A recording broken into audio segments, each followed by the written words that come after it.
Bihar elections NDA ప్రభుత్వం అయితే మళ్ళీ కూడా అధిష్టానాన్ని అయితే చేజిక్కించుకుంది. మళ్ళీ దీనికి సంబంధించి ఓట్ల చోరీ జరిగింది. 90 లక్షల ఓట్లు మాత్రం చోరీ జరిగింది. ఎందుకు ఎస్ఐఆర్ అనే పేరుతో ఈ 90 లక్షల ఓట్లని ఇదే సమయంలో ఎలక్షన్ సమయంలో ఎందుకు తీసేయాల్సి వచ్చింది? ఇక్కడ ఎలక్షన్ కమిషన్ కూడా మ్యాన్పులేట్ జరిగింది అని చెప్పేసి కూడా పెద్ద ఎత్తున రాహుల్ గాంధీతో సహా కూడా కాంగ్రెస్ పార్టీ నాయకులంతా కూడా పెద్ద ఎత్తున నిరసన కార్యక్రమం ఏర్పాటు చేశారు గాంధీ భవన్లో. మాట్లాడదాం, మనతో పాటు యూత్ కాంగ్రెస్ నాయకులంతా ఉన్నారు. అలా చెప్పండి, పెద్ద ఎత్తున కూడా ఓట్ చోరీ జరిగింది బీహార్లో అని చెప్తుంది కదా కాంగ్రెస్. మరి ఇక్కడ జూబ్లీహిల్స్లో ఏం జరిగినట్టు అక్కడ కూడా ఓట్ చోరీ జరిగింది కదా, దొంగ ఓట్లు పడ్డాయి కదా అని చెప్పేసి ఇక్కడ బీఆర్ఎస్ కావచ్చు అలాగే బీజేపీ కూడా ప్రశ్నిస్తూ ఉంది. ఏం చెప్తారు అన్న? రీసెంట్గా బీహార్లో జరిగిన ఎన్నికల్లో 65 లక్షల ఓట్లు తొలగించారు ఎన్డీఏ ప్రభుత్వం. చీఫ్ ఎలక్షన్ కమిషనర్ బీజేపీకి తొత్తుగా మారి 65 లక్షల ఓట్లు తీసేసి ఎలక్షన్ ముందు తీసేయాల్సిన అవసరం ఏమొచ్చింది? 65 లక్షల ఓట్లు ఈ కాంగ్రెస్ పార్టీకి కానీ ఈ తేజస్వి యాదవ్ పార్టీకి అనుకూలంగా ఉన్న ఓట్లని తీసేసి అక్కడ దొంగ ఓట్లు పక్క రాష్ట్రం నుంచి తీసుకొచ్చి ఓట్లు వేయించారు. ఈ బీఆర్ఎస్ నాయకులు ఇక్కడ జూబ్లీహిల్స్లో జరిగిన ఎన్నికల్లో ఓట్ చోరీ జరిగింది అంటున్నారు. అసలు ఇక్కడ ఏమైనా కొత్త ఓట్లని నమోదు చేశారా, లేకపోతే ఎలక్షన్ ముందు ఏమైనా ఓట్లు తొలగించడం జరిగిందా? మీరు అది గమనించండి. మేమేమన్నా వేరే గ్రామ స్థాయిల నుంచి తీసుకొచ్చి వేరే వాళ్ళని తీసుకొచ్చి ఇక్కడ ఓట్లు వేయించింది కానీ మీకేం చేయాలి? అక్కడ ఎలక్షన్ ముందు 65 లక్షల ఓట్లు తొలగించడం జరిగింది. కొత్త ఓట్లు నమోదు చేశారు.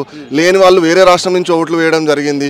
ఈ చీఫ్ ఎలక్షన్ కమిషనర్ నిజంగా ఎలా ఉందంటే ఈ బీజేపీ పార్టీకి తొత్తుగా అసలు ఒక ఆర్ఎస్ఎస్ ఏజెంట్ బీజేపీ ఏజెంట్గా చీఫ్ ఎలక్షన్ కమిషనర్ పనిచేస్తున్నారు ప్రజెంట్ మన సెంట్రల్ చీఫ్ ఎలక్షన్ కమిషనర్. మీరు జూబ్లీహిల్స్లో చూడండి, నేను కూడా జూబ్లీహిల్స్లో 10 రోజులు కాంగ్రెస్ పార్టీ గెలవడం కోసం పనిచేశాము.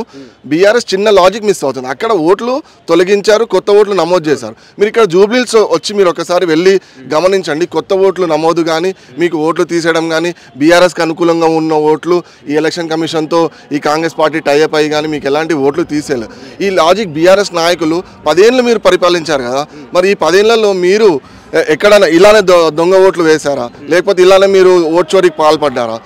ఈ ఒక్క ఎలక్షన్ అలా మేము దొంగ ఓట్లకు పాల్పడి ఉంటే మాకు ఈరోజు 50-60 వేల మెజార్టీ రావాలి జూబ్లీహిల్స్లో. మేము సొంతంగా ఈ జెన్యూన్ ఓటింగ్ 25,000 మెజార్టీ 24,700 చిల్లర మెజార్టీ జెన్యూన్ ఓటింగ్తో కాంగ్రెస్ పార్టీ గెలిచింది. నవీన్ యాదవ్ గారు గెలిచారు. రానున్న రోజుల్లో జూబ్లీహిల్స్ని ఒక అద్దంలా తీర్చిదిద్దడానికి నవీన్ యాదవ్ గారు రేవంత్ రెడ్డి గారి నేతృత్వంలో పనిచేయడానికి సిద్ధంగా ఉన్నారు. అంటే ఇక్కడ మోడీ తన సీటు కాపాడుకోవడం కోసం అంటే అటు బీహార్ సంబంధించి కాబట్టి చంద్రబాబు సంబంధించి 2 పిల్లర్లుగా ఉన్నారు. ఒక చైర్కి ఒక 2 పిల్లలుగా ఉన్నారు. అంటే వీళ్ళు బీహార్ను కోల్పోతే ఇక్కడ ఎన్డీఏ ప్రభుత్వం కూలిపోతుందనే ప్రమాదం ఉందని చెప్పేసి గ్రహించి ఇటువంటి పాల్పడారని అనుకోవచ్చా? అన్న చిన్న లాజిక్ ఏంటంటే ఇక్కడ ఇప్పుడు అక్కడ నితీష్ కుమార్ కానీ ఇక్కడ చంద్రబాబు నాయుడు కానీ వీళ్ళిద్దరూ లేకపోతే మోడీ గవర్నమెంట్ కూలిపోతుంది. ఇక్కడ అసలు మోడీ గారు బీజేపీ ఏదో గవర్నమెంట్ ఫామ్ చేయాలని పని చేయలే. అక్కడ నితీష్ కుమార్ నాయుడు కానీ కంపల్సరీ అక్కడ సీఎం చేయాలి.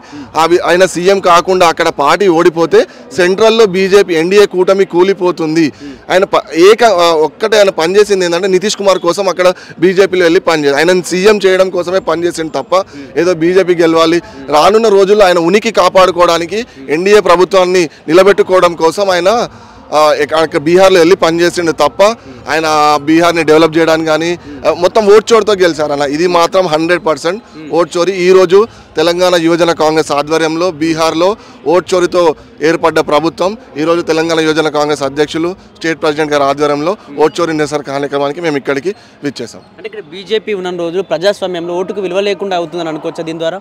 తప్పకుండా. ఎందుకంటే మీరు అర్థం చేసుకోండి, వీళ్ళు బీజేపీ కానీ బీఆర్ఎస్ కానీ హుజురాబాద్ ఎలక్షన్స్లో 6,000 నుంచి 8,000 రూపాయలు పంచారు 2 పార్టీలు. 6,000 నుంచి 8,000 ఇద్దరు అక్కడ ఇప్పుడు ఓట్ చోరీ జరుగుంటే ఆ రోజు బీఆర్ఎస్ అక్కడ గెలవాలి, బీజేపీ కూడా ఇప్పుడు అక్కడ బీహార్లో ఏం జరిగిందంటే ఇప్పుడు వాళ్ళు 65 లక్షల ఓట్లు తొలగించారు. ఎందుకు తొలగించారు? అది ప్రతిపక్షం.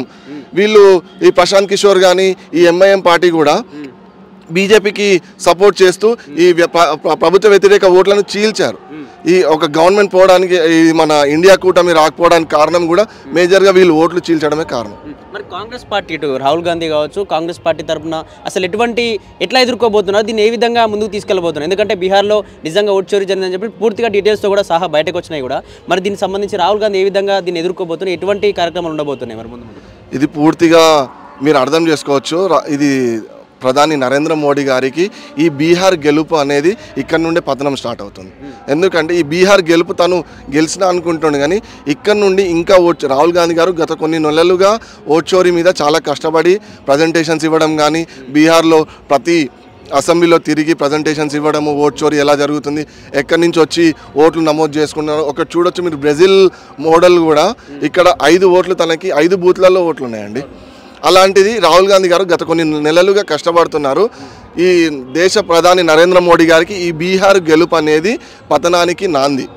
ఎందుకంటే ఇంకా దీన్ని రాహుల్ గాంధీ గారు కానీ కాంగ్రెస్ అగ్రనాయకత్వం రేపు ఈ ఓట్ చోరీని ఇంకా ప్రతిష్టాత్మకంగా తీసుకొని ఇంకా ప్రతి రాష్ట్రంలో ఈ ఓట్ చోరీ గురించి అందరికీ ఎక్స్ప్లెయిన్ చేసుకుంటూ వెళ్ళడం. దీంతో రేపు రానున్న రోజుల్లో 2029లో కూడా ఎన్డీఏ కూటమి ఖచ్చితంగా అక్కడ ఓడిపోతుంది.